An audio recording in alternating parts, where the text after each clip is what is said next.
The Cost of Living Day was also used to highlight another message when critical oil terminals across London and Essex were blocked by protesters from Extinction Rebellion. More than 27 people have so far been arrested in demonstrations in London and Essex where people glued themselves to roads and blocked crucial highways. All are calling for the government to stop expanding oil and gas production and say more mass environmental protests are coming to London next week. Antoine Allen reports. Extinction Rebellion are back with a new partner in climate activism.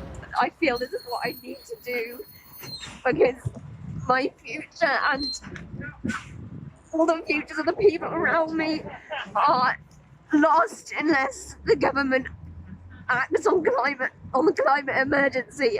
In the early hours, Thurrock was one of 10 oil facilities across the country that became protest grounds for the Just Stop Oil Coalition, whom are a combination of Extinction Rebellion and Just Stop Oil protesters.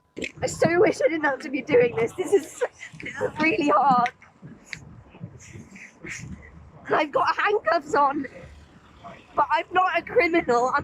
I'm trying to safeguard the future.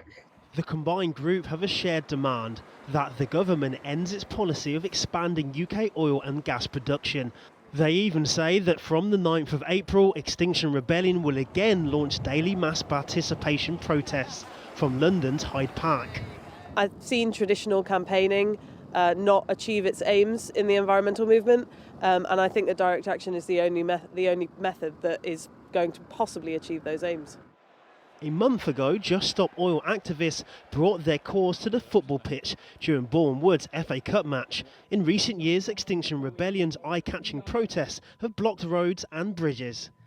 Over the last few years, you've used many creative ways to get the message out there, but why do you believe the government aren't listening?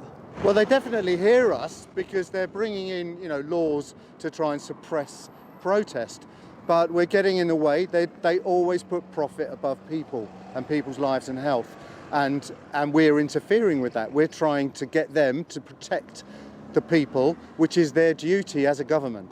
There were 25 protesters here today and they say 14 of them were arrested. The Just Stop Oil Coalition say if the government do not listen and act upon their demands, then this is just one of the many phases of their peaceful but direct climate activism. The government say they plan to publish its new energy strategy next week, and Britain has already committed to reaching a net zero goal for carbon emissions by 2050.